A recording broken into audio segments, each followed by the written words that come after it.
প্রশ্নটা হচ্ছে শহীদ রাষ্ট্রপতি জিয়াউর রহমানকে হত্যা করা হয়েছে, এটা কি জাতীয় না আন্তর্জাতিক ষড়যন্ত্র? এটা আমার প্রথম প্রশ্ন। আর আচ্ছা। দ্বিতীয় প্রশ্ন হচ্ছে যে বিএনপি কিন্তু আরো 2-3 বার ক্ষমতায় গেছে, কিন্তু এই খুনিদেরকে বিচারের আওতায় আনা হলো না কেন? এটাই প্রশ্ন দুজন অতিথির কাছে। একটা গুরুত্বপূর্ণ প্রশ্ন এখানে তুলেছেন। আসলে উনি ঠিকই বলেছেন যে জাতীয় না আন্তর্জাতিক, জাতীয় বিষয়ে যেমন ছিল, আন্তর্জাতিক কিছু বিষয় এখানে জড়িত ছিল।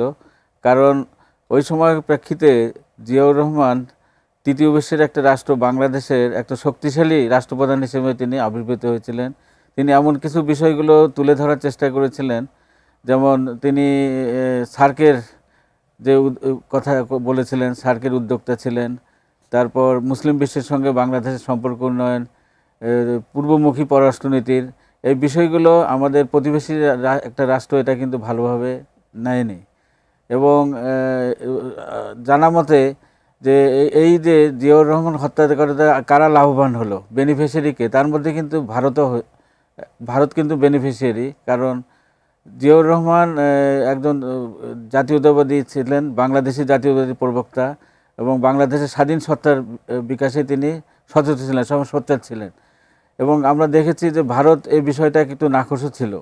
যদিও প্রথম দিকে ভারতের সে সময়কার যিনি প্রধানমন্ত্রী ছিলেন তিনি কিন্তু বাংলাদেশ সফরে এসেছিলেন, এবং বাংলাদেশ সফর করেও কিন্তু তিনি গিয়েছিলেন ওই সময়টা। জিয়াউর রহমান যখন 75-15 আগস্টের পর বিভিন্ন ঘাত প্রতিঘাতে 7ই নভেম্বরে তিনি বাংলাদেশের রাজনীতির মঞ্চে আবির্ভূত হলেন, ভারতের সঙ্গে একটা সম্পর্ক ছিল। কিন্তু ভারতীয় গোয়েন্দা সংস্থা কিন্তু ওই তখন থেকে কাজ শুরু করেছিল এখানে।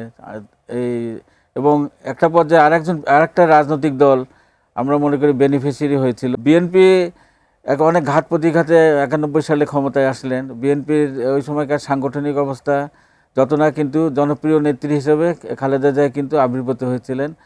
আওয়ামী লীগ যতটা না বেশি কথা বলে, কিন্তু তাদের সাংগঠনিক এটা ছিল, বিস্তৃতি ছিল। তারা মনে করেছিল 91 সালে তারা ক্ষমতায় আসবে, কিন্তু সেটা তাদের হয়নি।